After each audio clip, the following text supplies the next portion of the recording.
ایک چیز آپ نے نا پورا رمضان استعمال نہیں کرنی، وہ غصہ ہے۔ سارے روزے نا یعنی بالکل عین افطاری کے وقت بھی کوئی بندہ غلط بات، برداشت کون سی بات کرنی ہوتی ہے، صحیح کہ غلط؟ صحیح کو تو برداشت کرنے کی ضرورت ہی نہیں ہوتی، برداشت کرنی غلط بات ہوتی ہے، اس کو سہنا ہے، اسے کہنا یار روزے ہیں، رب کی رحمت برس رہی ہے، جا میں نے تجھے اللہ کی رضا کے لیے معاف کیا۔ اور ذہن میں حدیث رکھنی ہے کہ حضور نے فرمایا تو رب کے بندوں کو معاف کر، اللہ تجھے معاف فرمائے گا۔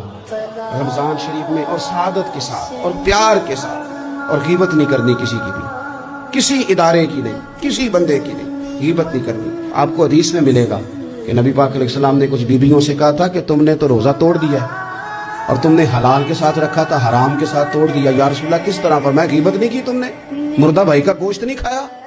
یہ بہت بڑا جرم ہے، اس سے بچنا ہے۔ موبائل کم استعمال کرنا، اور مہربانی کریں کم خبریں دیکھیں، جو خبریں عورتیں پڑھتی ہیں ان خبروں سے بھی پرہیز کریں۔ کوئی ہم نے بڑا سال 11 مہینے سیاسی تبصرے کر لیے، کیا انقلاب آیا پھر ملک؟ تو رمضان کا مہینہ سیاسی تبصرے رہنے دیں، زیادہ وقت مسجد میں گزاریں، زیادہ وقت اللہ کے گھر میں گزاریں، زیادہ ٹائم آپ تلاوت قرآن پاک میں، استغفار میں، درود شریف میں گزاریں، ایک دوسرے کے ساتھ پیار کریں، ایک دوسرے کے کام آئیں۔ اے خالق کائنات، اللہ امت کی خیر فرمانا، کشمیر کے مظلوموں کی خیر کرنا، برما کے مجبوروں کی خیر کرنا۔